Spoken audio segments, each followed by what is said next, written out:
The fire in the study should not have been burning at midnight, and Eleanor Marsh knew it the moment she saw the orange light flickering under the door. She had arrived at Ashworth Hall only 6 hours earlier, tired from a long carriage ride, her trunk barely unpacked, and already something felt wrong. She stood in the dark corridor with a single candle in her hand and listened. There were no voices inside the study, only the soft crackle of paper being fed into flame, one sheet after another, steady and deliberate, like someone who had done this before and knew exactly how much time they had. She should have walked on. She had been told on her very first evening, by the housekeeper, Mrs. Whitfield, that certain rooms in the house were not to be entered after dark, and that a good companion learns quickly which questions are worth asking, and which are not.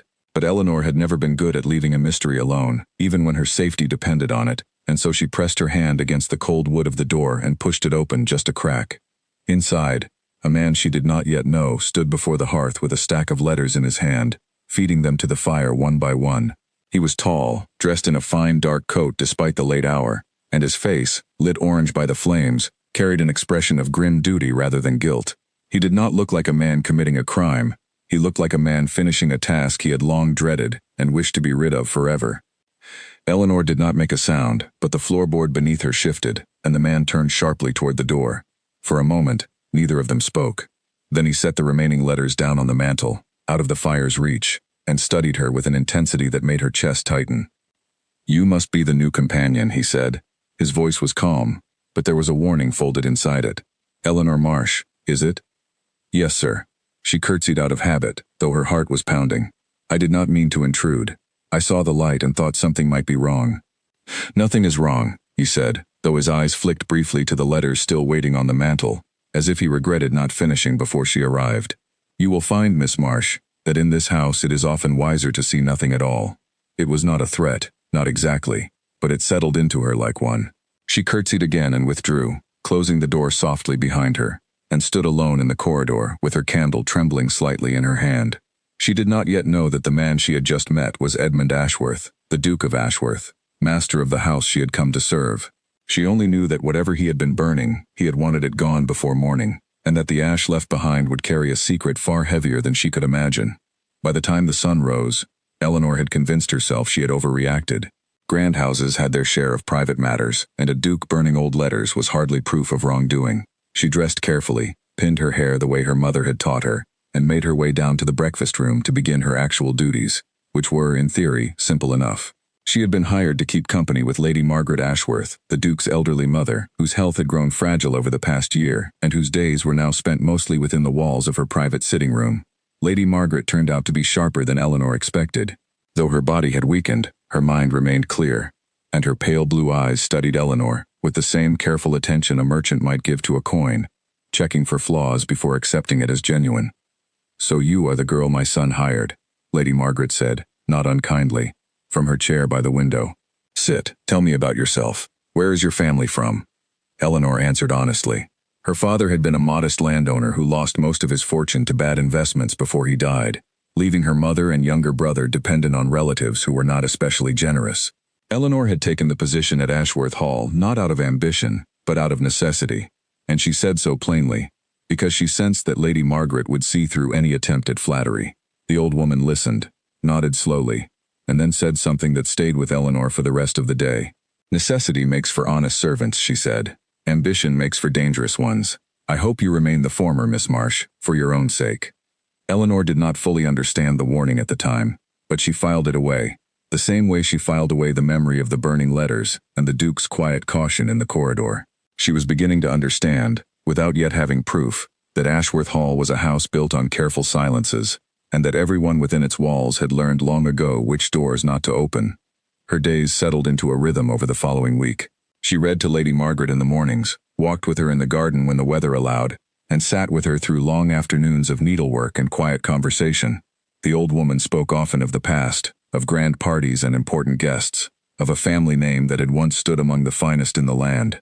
But there were gaps in her stories, places where her voice would trail off and her eyes would drift toward the window, as though she had stepped, briefly, into a memory she did not wish to share aloud. One afternoon, while searching the sitting room for a dropped spool of thread, Eleanor's hand brushed against something tucked beneath the cushion of Lady Margaret's chair. It was a small portrait, no larger than her palm, painted with careful detail, A young woman with dark curling hair and a gentle, uncertain smile looked back at her from the frame. Eleanor did not recognize the face from any of the family portraits hanging in the gallery downstairs, and something about the woman's expression, half hopeful and half afraid, made Eleanor's stomach tighten with an instinct she could not name. She was still holding the portrait when Lady Margaret returned to the room and saw it in her hand.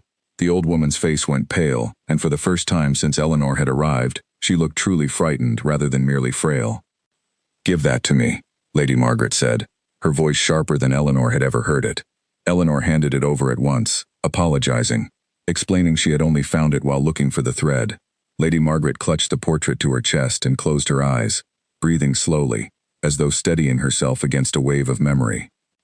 "You did not see this," Lady Margaret finally said. "Do you understand me, child? You saw nothing." Eleanor nodded, though the words echoed uncomfortably with what the Duke had told her days earlier in the corridor.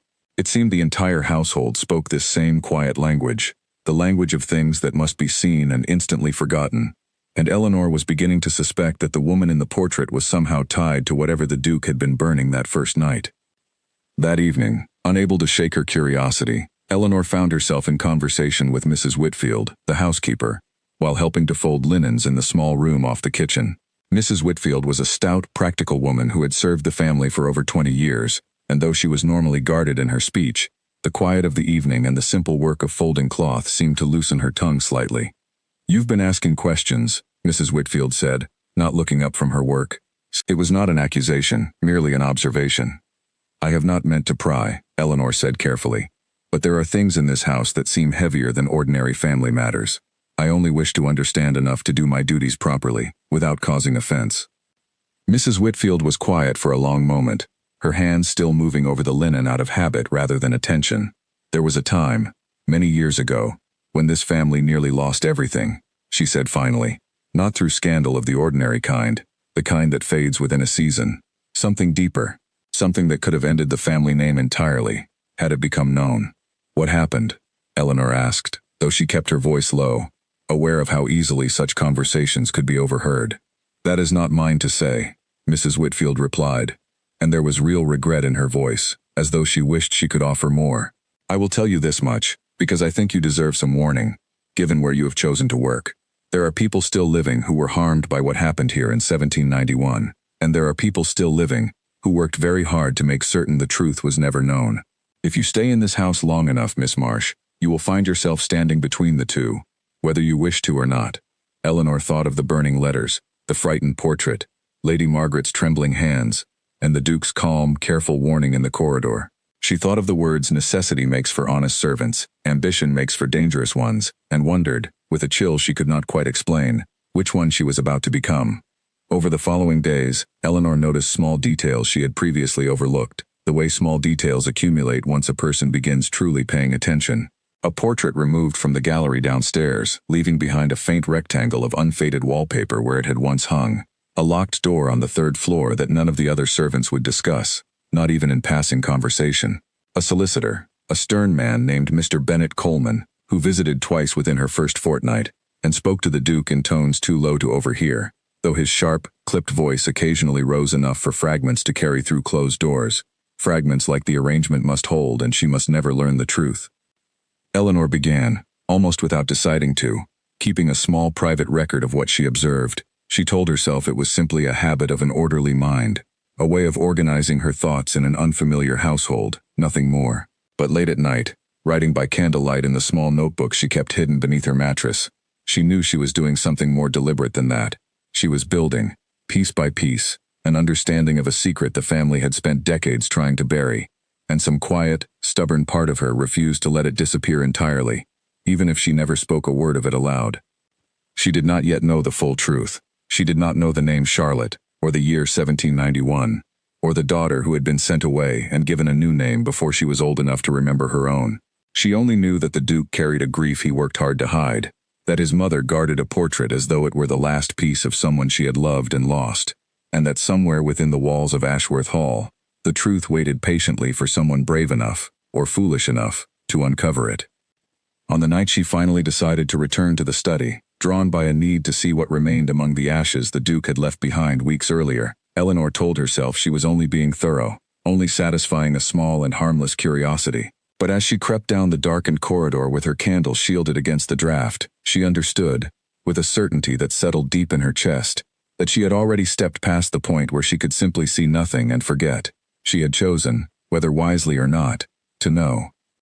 The study was empty when she entered, the hearth long since cold, swept clean by some diligent servant in the days since. She knelt anyway, running her fingers along the edges of the fireplace, and found, caught beneath the iron grate where the ash had not been fully cleared, a single scrap of paper that had survived the flame.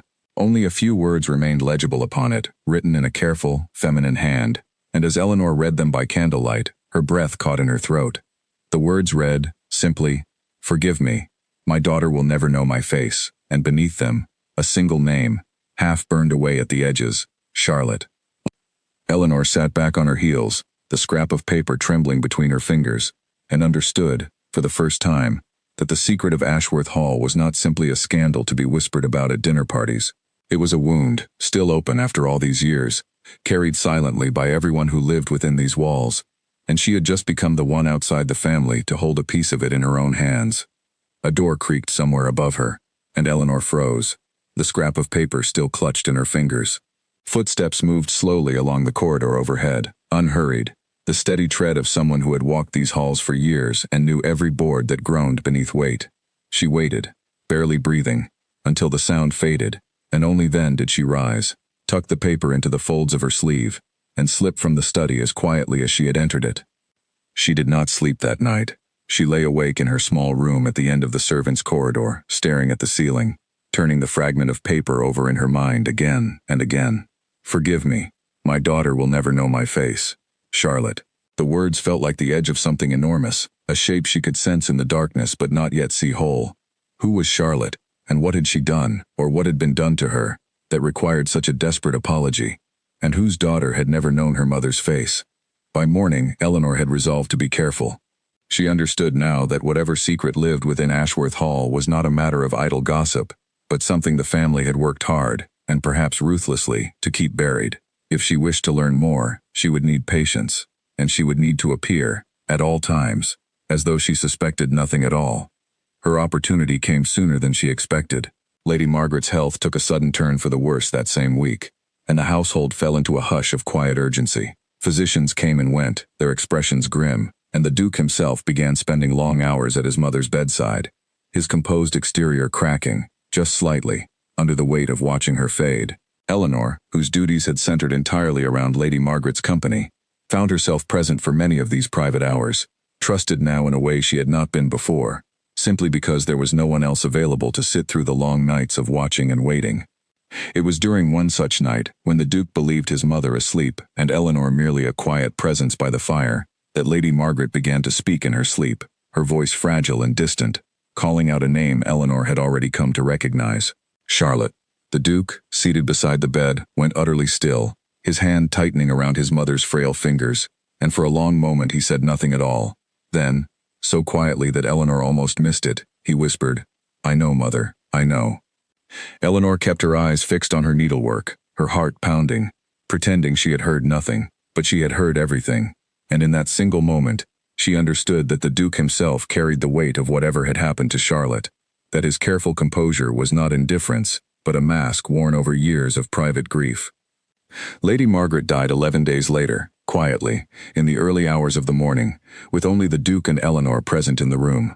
There was a strange stillness to the house in the days that followed, the particular hush that settles over a home after a long illness finally reaches its end. Eleanor expected, given the nature of her position, that she would soon be dismissed, her duties no longer needed now that the woman she had been hired to attend was gone. But the Duke surprised her. He summoned her to his study 3 days after the funeral, the same study where she had once watched him burn a stack of letters in the dead of night. This time the hearth was cold, and he sat behind his desk with the exhausted, hollowed look of a man who had not slept properly in weeks.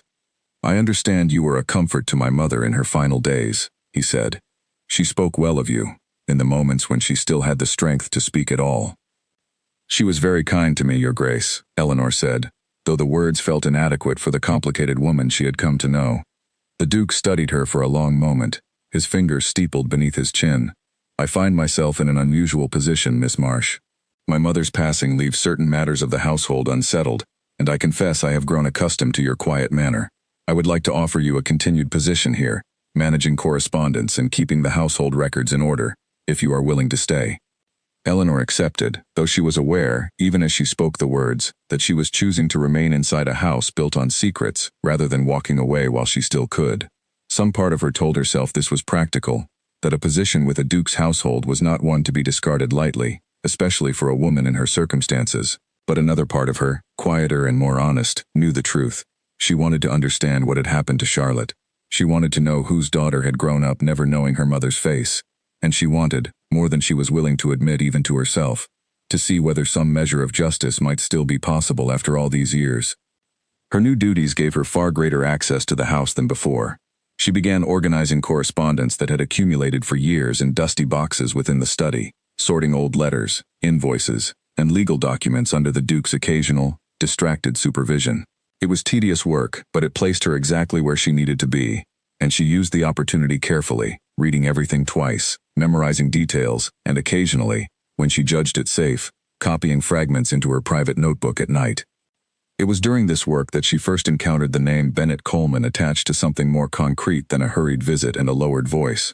Among the older correspondence, dated back more than 3 decades, she found several letters addressed to Coleman's father, who had apparently served as the family's solicitor before his son inherited the position.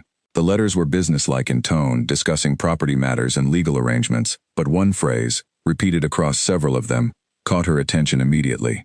"The arrangement regarding Miss Vane must remain confidential," one letter read, "and payment is to continue quarterly, provided she makes no further contact with the family." Vane. Not Charlotte's full name as it had appeared on the burned scrap of paper, but close enough that Eleanor felt certain it referred to the same woman. She read the letters again, piecing together dates and figures, and began to understand the shape of what had happened.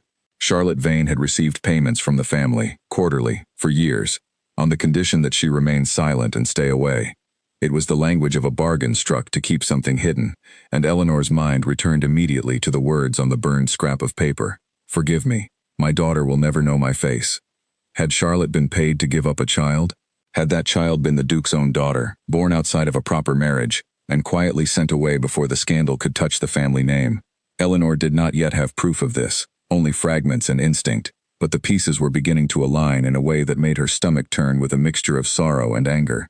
Whoever this child was, if she still lived, she had grown up somewhere in the world entirely unaware of who her true family was, while the Ashworth name remained untouched by scandal, protected by careful payments and burned letters.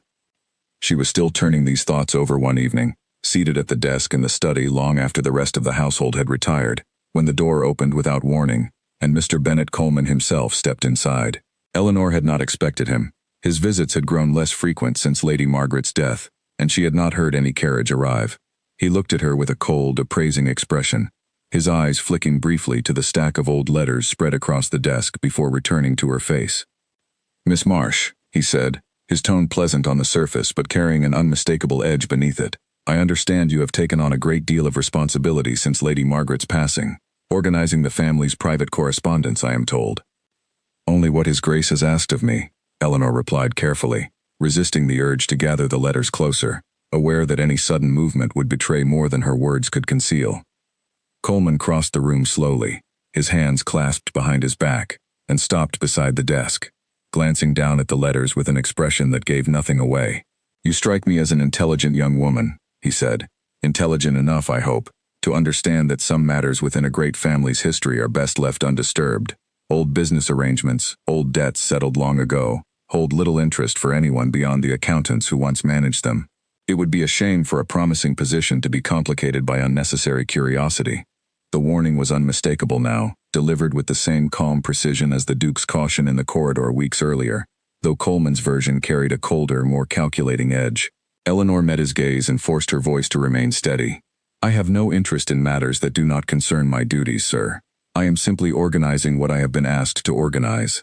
Coleman studied her for a long moment, as though weighing whether to believe her, and then offered a thin, humorless smile. "See that it remains so," he said, and left the room without another word, his footsteps fading down the corridor with the same unhurried confidence Eleanor had heard on the night she found the scrap of paper. Alone again, Eleanor sat very still, her pulse loud in her own ears. She understood now, with absolute clarity, that she was no longer simply a curious observer within Ashworth Hall.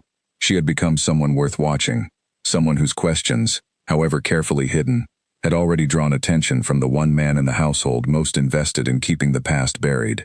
Whatever had happened to Charlotte Vane, and whatever had become of the daughter mentioned in that desperate, half-burned letter, Eleanor understood that uncovering the full truth would no longer be a matter of quiet curiosity. It would require courage, and it would come with real danger, not only to her position, but perhaps to her safety as well.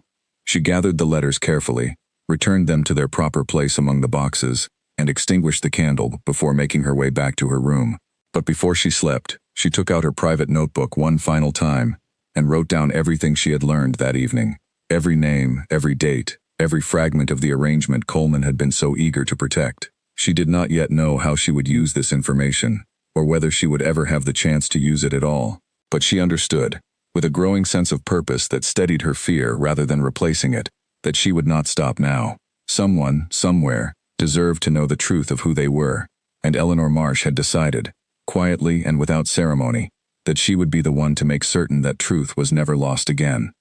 Winter settled over Ashworth Hall in the weeks that followed, and with it came a strange, uneasy calm. Coleman did not return, at least not while Eleanor was present, and the Duke retreated further into himself, spending long hours alone in the study or riding out across the frozen grounds without explanation.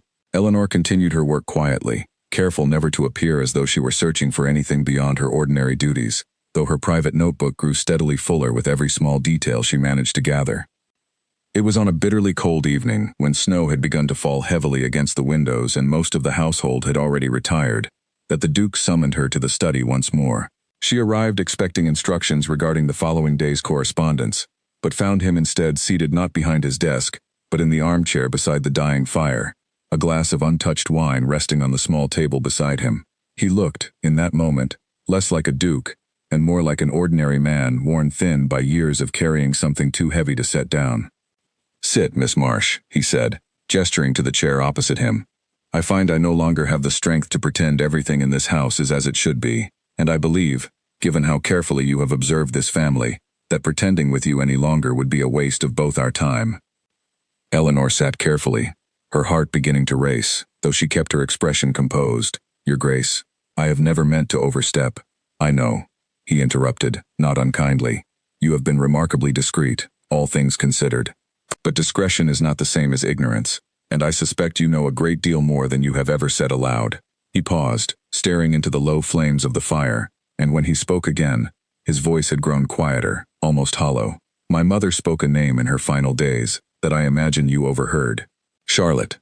Eleanor said nothing, waiting, sensing that any word from her now might close a door that had only just begun to open.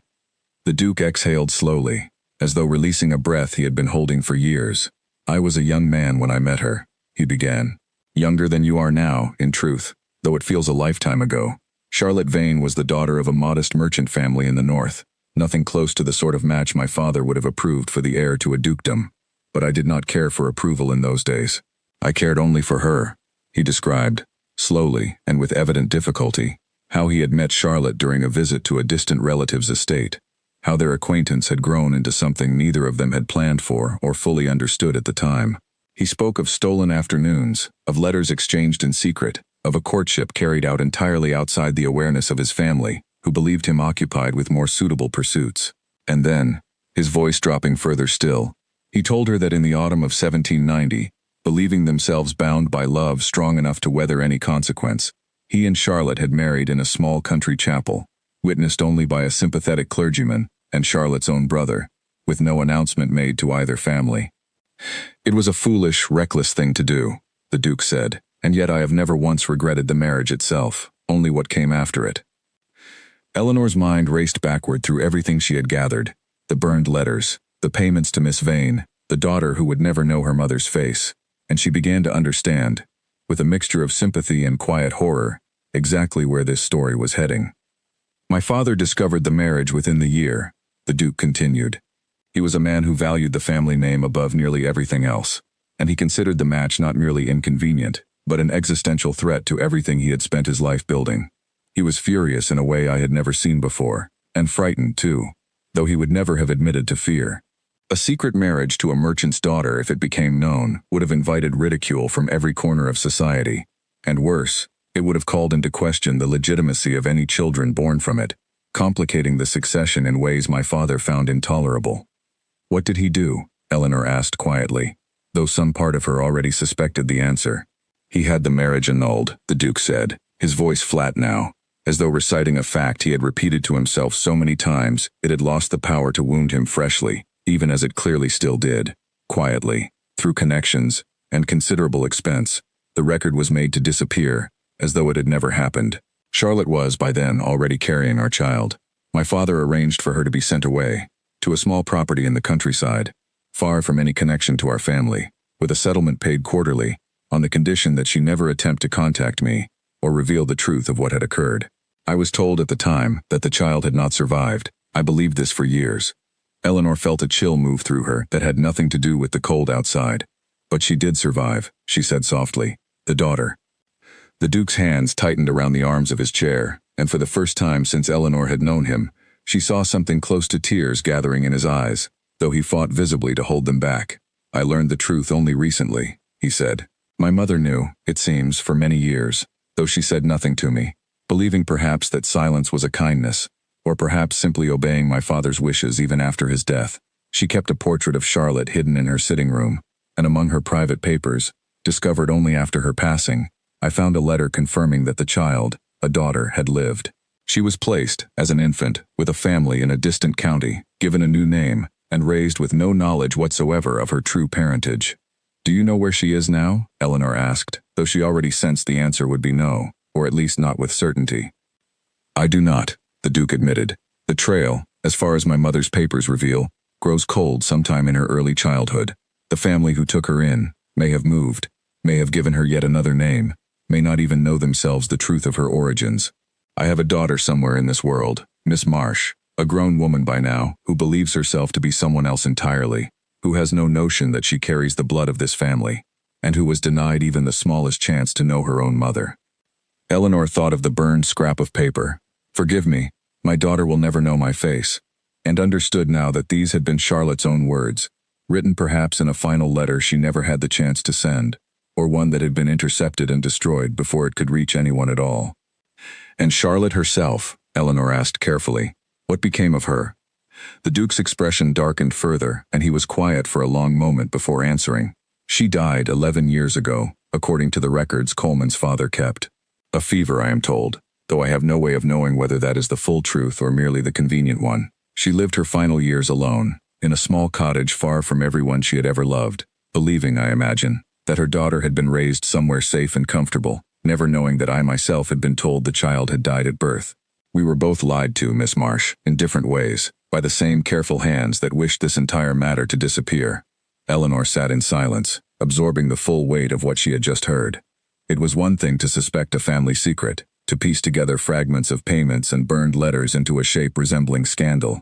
It was another thing entirely to hear the truth spoken aloud by the man who had lived at its center, to understand the depth of grief hidden beneath his composed exterior, and to recognize that an innocent woman somewhere in the world had spent her entire life unaware of the family and the mother she had been taken from. Why are you telling me this, Your Grace? She finally asked. You could have continued as before, and I would never have learned the full truth. The Duke looked at her steadily, and for the first time, something like relief crossed his tired features, as though the simple act of speaking the truth aloud had loosened a burden he had carried alone for far too long. Because I am tired, Miss Marsh, of silence protecting nothing but shame. My mother carried this secret to her grave, believing it a kindness. My father built an entire structure of lies to protect a name that means less to me, with each passing year. And Charlotte, who deserved none of what befell her, died believing her own child lost to her forever. I do not know what can be done now, so many years later, but I find I can no longer bear to add my own silence to the pile that already exists. You are the only person in this household who has shown genuine care for the truth, rather than merely protecting the family's reputation, and I find, strangely, that I trust you more than I trust the men my father once relied upon. It was, Eleanor understood, both a confession and a kind of invitation, though the Duke did not say so directly. He was placing the truth into her hands, uncertain what she might do with it, but choosing, perhaps for the first time in his adult life, honesty over careful concealment. "What do you wish to do now?" Eleanor asked gently. The Duke shook his head slowly. "I do not know. Coleman would have me believe that the matter is settled, that too much time has passed, that any attempt to locate my daughter now would only invite scandal without offering her any true benefit. Perhaps he is right. Perhaps the kindest thing, at this point, is to leave her be, to allow her whatever peace she has built for herself, rather than upending her life with a truth she never asked for, and may not welcome." "And if she would welcome it?" Eleanor pressed carefully. "If somewhere in this world a woman wonders about her true parentage, and would give a great deal to know the truth of where she came from." The Duke looked at her for a long moment, and something in his expression shifted, a flicker of the resolve he must have possessed as a younger man, before his father's fury had taught him the cost of following his own heart. "Then I owe her the chance to decide for herself," he said quietly. "Whatever the risk to my own position, whatever Coleman might say, I owe my daughter at least the truth, if I can find a way to deliver it to her, without destroying whatever life she has managed to build."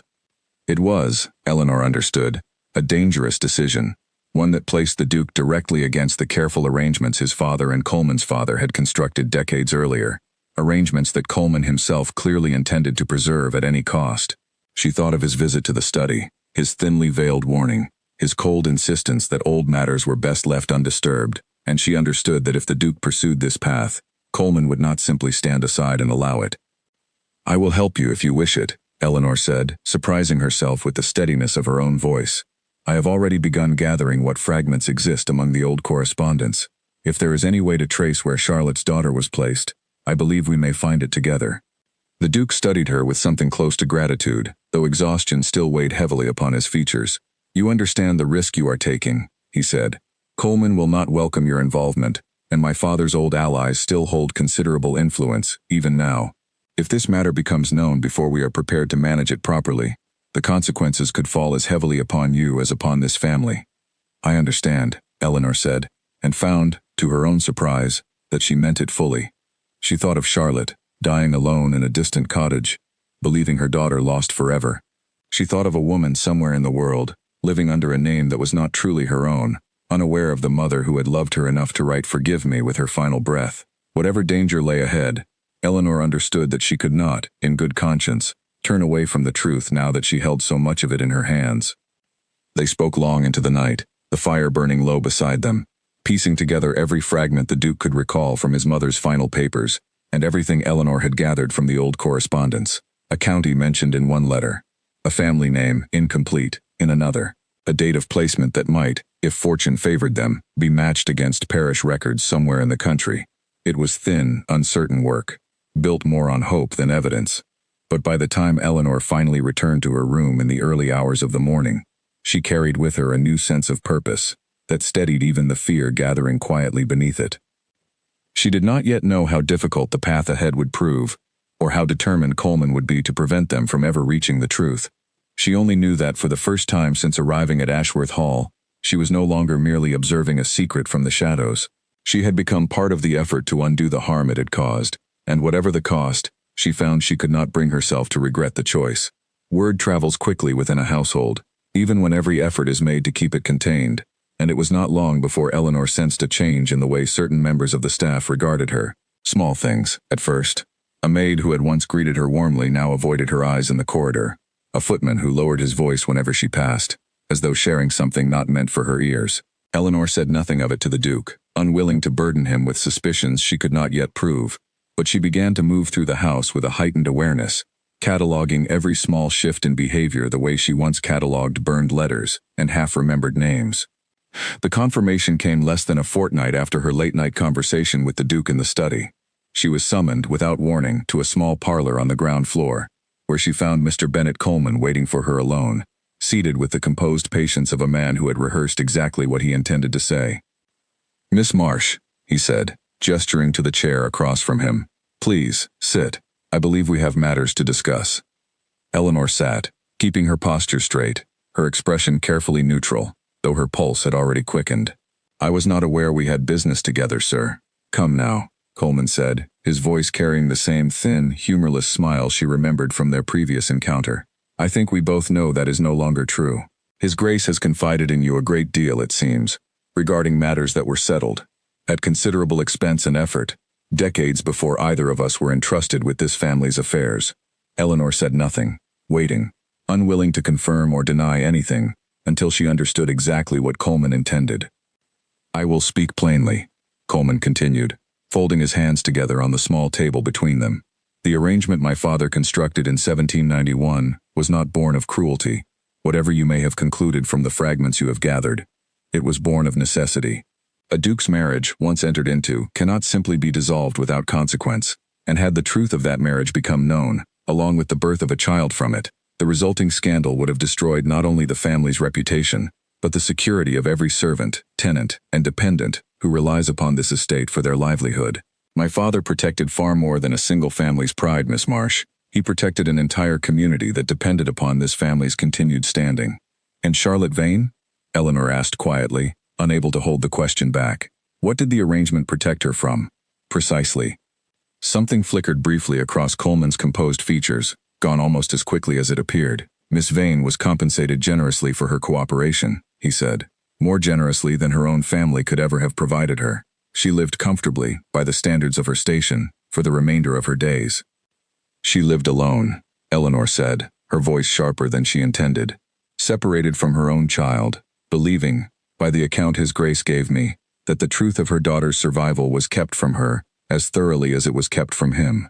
I would not call that comfort, sir. I would call it a punishment disguised as generosity." Coleman's expression hardened, the pleasant mask slipping just enough to reveal the cold determination beneath it. "You are young, Miss Marsh, and I understand that youth often mistakes sentiment for wisdom. But I would ask you to consider carefully what you believe you are accomplishing by encouraging His Grace down this path. Suppose you succeed. Suppose, against considerable odds, you locate this woman, now grown, living whatever life circumstance has provided her. What do you imagine happens next? She learns, in an instant, that everything she believed about her own origins was false. She learns that her mother died alone, her existence erased by the very family that now wishes to reclaim her, decades too late to matter. And this family, along with every tenant and servant connected to it, becomes subject to the very scandal my father spent his career preventing. You would accomplish nothing but pain, Miss Marsh, delivered decades late, to people who have long since made peace with circumstances they never chose." Eleanor felt the weight of his argument pressing against her, not because she believed it entirely, but because it contained enough truth to be genuinely unsettling. She thought of the woman somewhere in the world who might, even now, be living a contented life under a name that was not truly hers, entirely unaware of the storm that might descend upon her should the truth ever surface. Was it truly kindness to disturb such peace, however incomplete its foundation might be? But then she thought of the burned scrap of paper, "Forgive me, my daughter will never know my face," and understood that whatever comfort Coleman's argument offered, it existed to protect the family's reputation far more than any genuine concern for the woman at the center of it all. "I believe," Eleanor said carefully, "that the choice belongs to her, sir, not to you, and not to me. If she wishes never to know the truth, that is her right. But denying her the choice entirely, simply to preserve arrangements made before she was even born, seems to me a continuation of the very wrong your father's arrangement was meant to conceal." Coleman studied her for a long moment, and when he spoke again, his voice had lost its persuasive warmth entirely, replaced by something colder and more direct.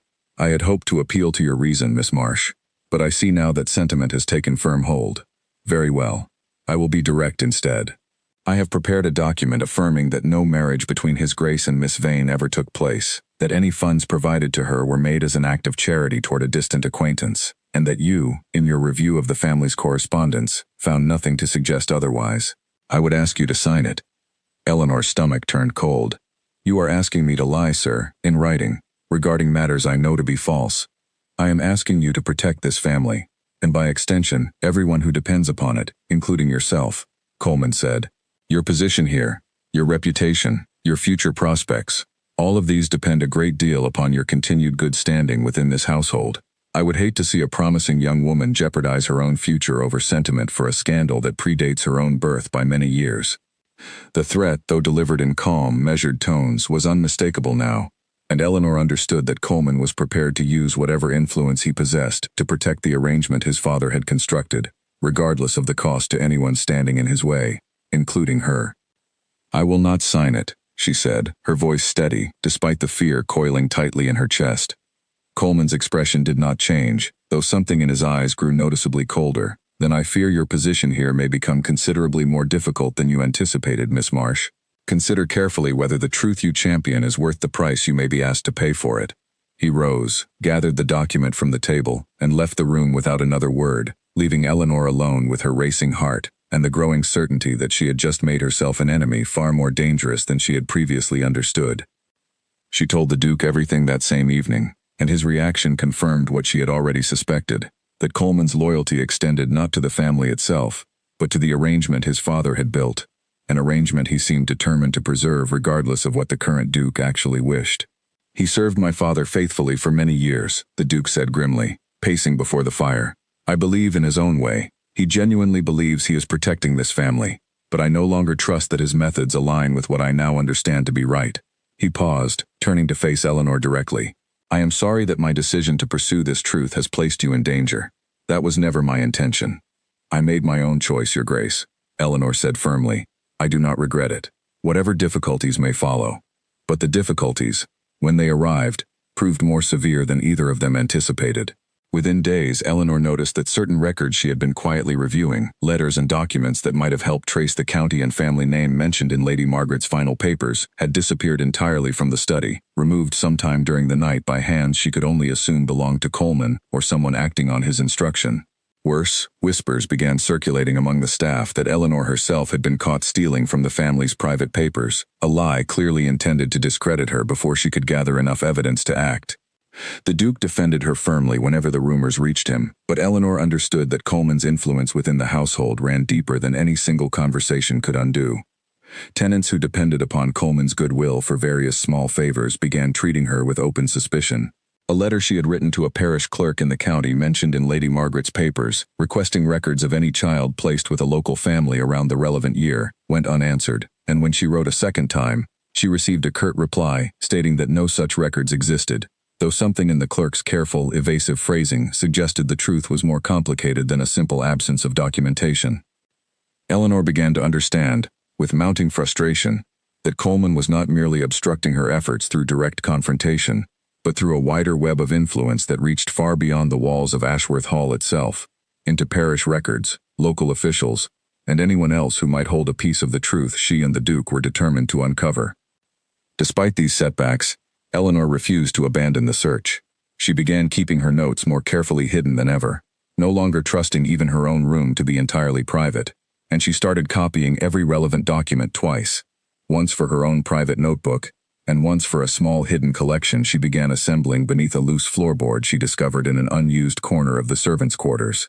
She did not fully understand at the time why she felt such an urgent need to preserve these records so carefully, beyond her own copies and the Duke's memory, but some instinct, perhaps born of everything Mrs. Whitfield had once told her about people still living who wished the truth buried, warned her that the search for Charlotte's daughter might not succeed within her own lifetime, and that if it did not, someone, someday, deserved to find the truth waiting for them regardless. The Duke, meanwhile, grew increasingly determined despite Coleman's mounting resistance. He began making quiet inquiries of his own, writing to distant acquaintances who might have knowledge of families in the relevant county, and though progress remained slow and frustratingly incomplete, a single promising lead eventually emerged. A family named Sinclair, minor gentry with modest landholdings in the county mentioned in Lady Margaret's papers, had, according to an old family friend the Duke consulted discreetly, taken in an infant girl around the appropriate year, raising her alongside their own children, with no public explanation of her true origins. It was not certain proof, only a thread, thin and uncertain, but it was more than they had possessed in weeks, and Eleanor felt something close to hope stir within her for the first time since Coleman's threats had begun. She and the Duke agreed, cautiously, that further inquiry into the Sinclair family would need to proceed with extreme care, given how thoroughly Coleman had already demonstrated his willingness to interfere. But as Eleanor lay awake that night, turning the name Sinclair over in her mind, she could not have known how many years would pass, and how much would be lost and rediscovered, before that single thread would finally lead to the truth being spoken aloud in full. It took nearly a year of careful, quiet effort before Eleanor and the Duke gathered enough confirmation to act with any confidence. Letters passed slowly between discreet acquaintances. Parish registers were consulted through contacts who owed the Duke old favors rather than through official channels Coleman might monitor, and piece by piece, the picture grew clearer. The Sinclair family, it emerged, had indeed taken in an infant girl in the spring of 1791, raising her as their own under the name Alice, never revealing to the wider community, or even to Alice herself, that she had come to them through a private arrangement rather than birth. By the time Eleanor finally held in her hands a letter confirming Alice Sinclair's continued residence in the county, now a grown woman in her early 30s, married to a modest farmer and mother to 2 young children of her own, the Duke's health had already begun to decline. Years of grief, carried silently for so long before finally being spoken aloud, seemed to have worn upon him more heavily than either of them had realized, and though he insisted on traveling personally to meet his daughter, rather than sending word through any intermediary, the journey proved far more difficult for him than he had anticipated. Eleanor accompanied him on that journey, both as companion and as the quiet keeper of every document that might help explain, gently and carefully, the truth Alice Sinclair had never been told. They arrived at the modest farmhouse on a mild autumn afternoon, and Eleanor watched from a respectful distance as the Duke, a man she had come to know as composed and careful in all things, stood trembling before a woman who bore, unmistakably, the same dark curling hair as the portrait Lady Margaret had once kept hidden beneath her chair cushion. The conversation that followed was not easy. Alice Sinclair, understandably, met the revelation with a mixture of shock, confusion, and no small amount of anger, not toward the Duke directly, but toward the years of silence that had denied her any knowledge of her own mother, and denied her mother, in turn, any chance to watch her daughter grow. She wept, at one point, not from joy but from grief, for a woman she had never known existed until that very afternoon, a grief made sharper by the knowledge that Charlotte had died alone, believing her child lost forever. But grief, given time and honesty, slowly gave way to something gentler. Alice asked question after question about her mother, about the small country chapel where the secret marriage had taken place, about the burned scrap of paper that had started Eleanor's search so many months earlier. The Duke answered every question he could, his voice breaking more than once, and by the time Eleanor and the Duke finally departed the farmhouse several days later, a fragile but genuine connection had begun to take root between father and daughter, one built not on grand reconciliation, but on the slow, careful exchange of a truth too long denied. The Duke never fully recovered from the journey. He returned to Ashworth Hall weakened, and though he lived another 3 years, corresponding regularly with Alice and even arranging, quietly, for a portion of the estate's income to support her family without drawing public attention, he never attempted to formally acknowledge her as his daughter before the wider world. Coleman, though furious at the private arrangement he could no longer entirely prevent, ultimately calculated that a quiet financial provision, kept from public record, posed far less risk to the family's reputation than any open scandal, and so an uneasy truce settled over the matter, protecting Alice's privacy as much as it protected the family's name. Eleanor remained at Ashworth Hall throughout these years, her position within the household growing steadily more trusted, though she never spoke openly, even to the other servants, of everything she had learned and helped uncover. She continued adding to her private notebook, and to the small hidden collection of documents beneath the loose floorboard in the servants' quarters, driven by an instinct she still could not fully explain, a quiet conviction that the truth, once uncovered, deserved to survive beyond the lifetimes of everyone currently protecting or concealing it. The Duke died peacefully in his sleep on a cold morning in early spring, and with his passing, much of the careful balance he had maintained between honoring his daughter and protecting the family's public reputation grew more difficult to sustain. Coleman, still solicitor to the estate under the new heir, a distant cousin with little interest in old family matters, quietly discontinued the private provisions the Duke had arranged for Alice's family, and though Eleanor argued fiercely on Alice's behalf, her position within the household, no longer protected by the Duke's personal trust, carried far less influence than it once had. Eleanor left Ashworth Hall not long after, her services no longer required by a new heir who saw little use for a companion whose primary value had been her closeness to a mother and son now both deceased. She carried with her, hidden carefully among her few possessions, the notebook and documents she had spent years gathering, unwilling to leave behind the only surviving record of a truth she had worked so hard to uncover.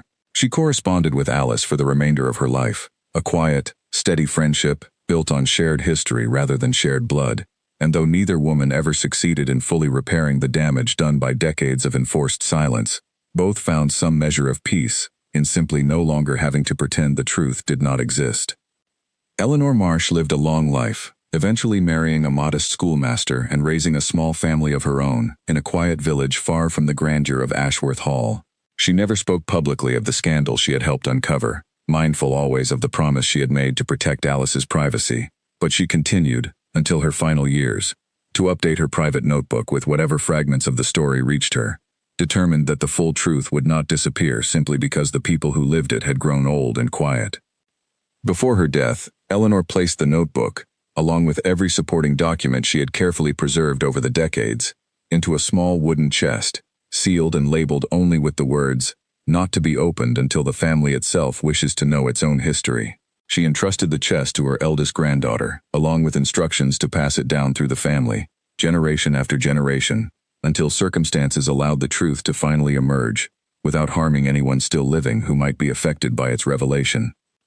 The chest passed quietly through 4 generations of Eleanor's descendants, largely forgotten as an old curiosity stored among attic belongings, its true significance fading from family memory even as the physical object itself survived. It was not until the early years of the 21st century that a young historian named Grace Sinclair, distantly descended through Alice's line, and researching her own family's obscure connections to minor gentry for a university project, began making inquiries that eventually led her, through a winding chain of correspondence and old parish records, to a distant relative descended from Eleanor Marsh herself. The relative, an elderly woman with little use for an old wooden chest gathering dust in her attic, agreed readily to let Grace examine its contents, never suspecting the significance of what lay inside. Grace spent an entire afternoon carefully working through Eleanor's notebook, the fragile burned scrap of paper still preserved within its pages, the old correspondence between Coleman's father and the family regarding Miss Vane, and page after page of careful, patient documentation tracing a secret marriage, a hidden birth, and a truth deliberately buried for over 2 centuries. She read Eleanor's final entry, written in a hand grown shaky with age, expressing hope that whoever eventually opened this chest would understand that the truth, however painful, deserved to outlive the fear that had once kept it hidden. Grace sat in the quiet attic for a long while after finishing, understanding, with a mixture of awe and quiet emotion, that she was very likely reading the only complete and honest record of a scandal the Ashworth family had spent generations working to erase from history entirely. Grace's subsequent research, conducted carefully and respectfully over the following months, confirmed everything Eleanor's notebook had documented. Parish records, once impossible to trace due to Coleman's careful interference, had long since become publicly accessible, and cross-referencing them against Eleanor's detailed notes confirmed the secret marriage of 1791, the birth of Alice Sinclair, and the quiet financial arrangements that had followed for decades afterward. Grace published her findings not as scandal or sensation, but as careful historical correction, presented with the same quiet dignity Eleanor herself had shown throughout her own investigation over 2 centuries earlier. The current generation of the Ashworth family, distant descendants with little personal connection to events so far in the past, received the revelation with far less alarm than Coleman's father had once feared. Times had changed considerably since 1791, and what had once threatened to destroy an entire family's standing now served instead as a poignant, if bittersweet, addition to the family's history, a reminder of how much suffering had once been considered an acceptable price for protecting reputation above all else. Grace Sinclair, standing before a small gathering of historians and distant relatives from both branches of the family during the presentation of her research, closed her remarks with words drawn directly from Eleanor's own final notebook entry, a fitting tribute to the companion history had nearly forgotten entirely. She reminded her audience that the official records of powerful families are rarely the whole truth, and that the fullest, most honest accounts of history are often preserved not by those with the most to protect, but by quiet, determined individuals who simply refuse to let the truth disappear. Charlotte Vane, who died believing her daughter lost to her forever, was finally given a proper resting place, her modest grave rediscovered through Grace's research and marked, at last, with a headstone acknowledging her true connection to the family that had once worked so hard to erase her existence. Alice Sinclair's own descendants, scattered now across several generations, learned for the first time the full story of where their family truly began, a story of love, fear, cruelty, and eventually, quiet courage, carried forward across more than 2 centuries by a companion whose name had nearly been lost to history entirely. In the end, the scandal buried since 1791 was not remembered as a tale of shame, but as a testament to the quiet power of one woman's refusal to let the truth die simply because powerful people wished it to. Eleanor Marsh had arrived at Ashworth Hall as a modest companion with no fortune and little influence, expected by everyone around her to see nothing and remember less. Instead, she had chosen, again and again, at real personal risk, to see everything, to remember carefully, and to preserve what she found for a future she would never live to witness herself. It was, perhaps, the truest kind of loyalty, not to any single family or reputation, but to the simple, enduring belief that the truth, however long delayed, always deserves the chance to finally be known.